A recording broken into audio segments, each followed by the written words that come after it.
Hey Calvary kids! Welcome to Storytime, where we move through the Bible. The last couple months we have talked about a period of time where judges led Israel. We watched Hannah pray to God for a son, and God provided Samuel, who she gave to God. He grew up and became a judge for Israel.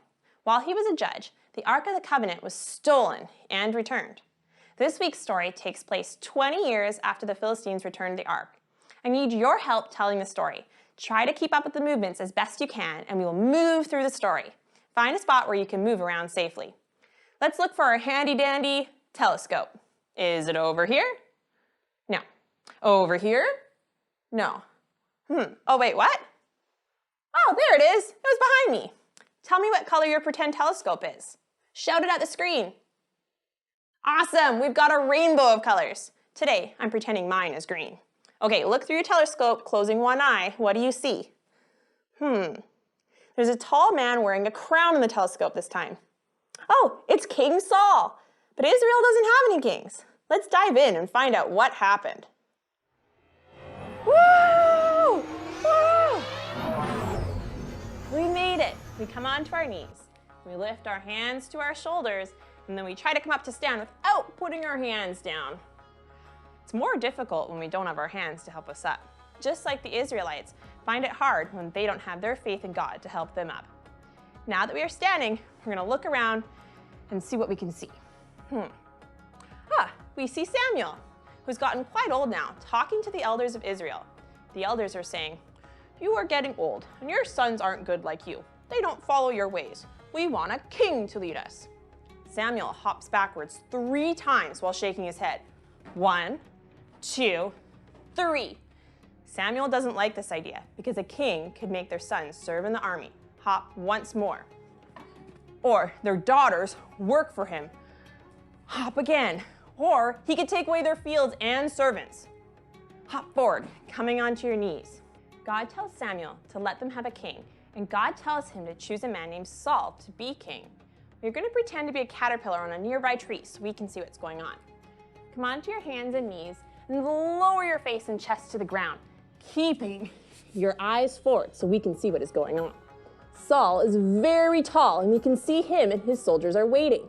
We push our arms back up as we use our caterpillars, are very curious about what is going on. Saul looks this way, so we come back down again. Saul is saying, "I need to make an offering to God so I can win the battle against the Philistines." Oh man, that Philistines are causing problems again. But Saul is not a priest, and only priests can make offerings to God. So what is he going to do? We stretch back onto our heels as he says, "I'm going to wait for Samuel." But now he's getting impatient. We look at a pretend watch as he sees his soldiers start to leave. He decides to make an offering to God himself. We step our feet together and we sit down with our arms extended. Uh-oh, Samuel has arrived, and he is not happy. "You have disobeyed God. You will not be king much longer. God is going to find someone obedient to be king." They are walking this way. Quick, let's pretend to be a caterpillar again. As we crawl forward through the Bible to see what happens to Saul. Inch, inch, inch. Oh, here we are. It looks like the Israelites have won a battle against the Amalekites.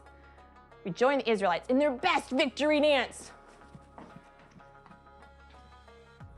And now we get very tall as we see Saul talking to Samuel. Samuel has just told Saul that God regrets making Saul king because he doesn't obey him. Saul says, "I did obey God. I only saved the best animals to sacrifice to God."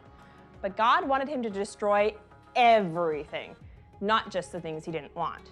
Samuel says, "You rejected God's instruction, so God has rejected you as king." Saul says, "I have sinned, forgive my sin, and come back with me, so that I may worship the Lord." But Samuel says, "I will not go back with you. You have rejected the word of the Lord, and the Lord will make someone else king." They turn to leave, and we sit down to go as well. We take one breath in and out. Thanks for joining me today. We saw how Israel got their first king, but Saul was an earthly king, and he wasn't the king that the people actually needed. That is why he made mistakes and did not always listen to God. This is true of all earthly kings. Only one king has ever been perfect. Can you think of which king that might be? Jesus. Jesus always followed God's instructions perfectly. This ties in with our memory verse this unit. Lord, there is no one like you. You are great. Your name is great in power. That's Jeremiah 10, verse 6. There is no one like Jesus. No earthly king can fulfill the role of Jesus. We should worship him alone. That's it for today, Calvary kids. See you next week.